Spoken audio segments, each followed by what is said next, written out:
আপা আসসালামু আলাইকুম।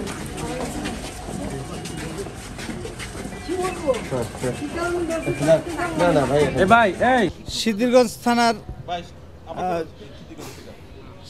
থানার বৈষম্য বিরোধী মামলা নম্বর 3924, এটা মিনারুল হত্যা মামলার সাথে বিস্ফোরক আইন আছে। এই মামলায় নারায়ণগঞ্জের সিটি কর্পোরেশন সাবেক মেয়র সেলিনা হেতাইবিকে গ্রেপ্তার করছে।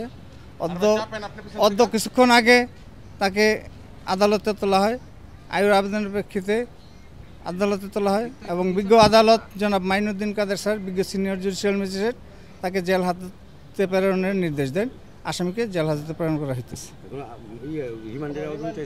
এখন পর্যন্ত রিমান্ডের আবেদন আসে নাই। রিমান্ডের আবেদন আসলে পরবর্তীতে তারিখ ধার্য হবে। আজকে একটা হত্যা মামলায় তাকে প্রসিড করা হয়েছে, তার বিরুদ্ধে আরও 4টা মামলা আছে।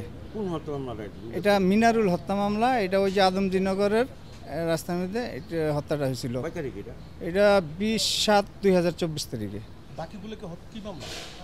বাকিগুলো হত্যা আছে, বিস্ফোরক আছে।